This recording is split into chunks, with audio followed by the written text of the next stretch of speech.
আমাদের যে মৌলিক চাহিদা সেটা ইন্টারনেট বলা হচ্ছে। এখন মোবাইল কানেকশন 3G 4G 99% মানুষের কাছে বা হাউসহোল্ডের কাছে আছে। আইটিইউ ইন্টারন্যাশনাল টেলিকমিউনিকেশন ইউনিট ওনার একটা 2026 এর যে আইসিটি ডেভেলপমেন্ট ইন্ডেক্স বলে আইডিআই সেটি প্রকাশ করেছে।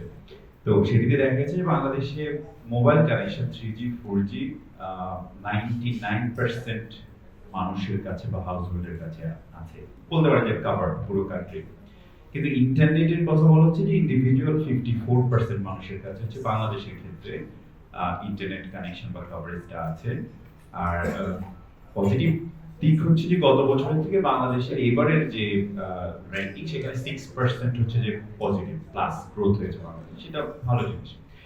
এখন কথা হচ্ছে যে স্টিল এতজনের কাছে মোবাইল থাকা সত্ত্বেও বা স্টুডেন্টদের কথাও যদি বলি আমরা যে সবার কাছে ইন্টারনেট নাই, খুব স্বাভাবিক আমাদের কান্ট্রির যে আর্থসামাজিক বাস্তবতা সেখানে যে প্রাইস থাকে ইন্টারনেটের বা স্মার্টফোনের যে ব্যাপারটা বলা হয় যে স্মার্টফোন মাত্র হচ্ছে যে অ্যারাউন্ড 50% বা 54% মানুষের কাছে স্মার্টফোন আছে। তো সেই ক্ষেত্রে তো খুব স্বাভাবিক স্টুডেন্টদের কাছে থাকবে না এই জিনিসটা। কিন্তু ইন্টারনেট তো যে এখন মৌলিক চাহিদা, সিক্স যে আমাদের যে মৌলিক চাহিদা সেটা ইন্টারনেট বলা হচ্ছে। এখন খুব একদম এটা তো সারপ্রাইজিং কিছু না যে সমাজে ডিসক্রিমিনেশন তৈরি হবে।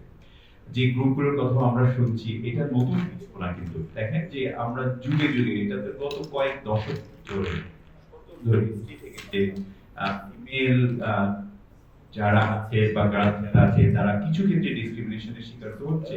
বিভিন্ন ধরনের আমাদের বিদেশি সমাজের কথা শুনলাম বা চা শ্রমিক ওনারা হচ্ছে, এটাও কিন্তু নতুন কিছু না, এটা কিন্তু আমরা জানি। তবে ইম্পর্টেন্ট হচ্ছে এই ধরনের রিসার্চে আমরা কিন্তু আবার জাস্টিফাইড হলো জিনিসটা যে ইন্টারনেট ব্যবহারের ক্ষেত্রে এই সমস্ত জায়গায় যে ডিসক্রিমিনেশন গুলো আছে সেটা যে এখন ডেটা দিয়ে কথা বলা যাবে। যেমন এই রিসার্চটার পড়াশোনা আমিও কোথাও কথা বলতে গেলে আমি বলতে পারবো ওনারা এই ধরনের একটা কাজ করেছেন, আমরা দেখলাম ভেরিফাইড এখানে ডিসক্রিমিনেশনটা যে আছে। আর স্টুডেন্টদের ক্ষেত্রে যেটা বললেন সেটাও নতুন কিছু না। ধরেন যে আমার কি ফিজিক্সের যে ল্যাব করে সব স্টুডেন্টের কাছে কি সব ডিভাইস আছে? নাই। কেমিস্ট্রির যে ল্যাব করে এখানে আমাদের শিক্ষক মহোদয়রা আছেন, বিভিন্ন জায়গা থেকে এসেছেন, আপনাদের কথা শুনছিলাম খুব ভালো লাগছিল। তো ওটা কি আছে? নাই তো। কেমিস্ট্রি সব জিনিস সব স্টুডেন্টের কাছে আছে? নাই। তাহলে আমরা কি করি? আমরা ল্যাব ফ্যাসিলিটিস প্রোভাইড করি।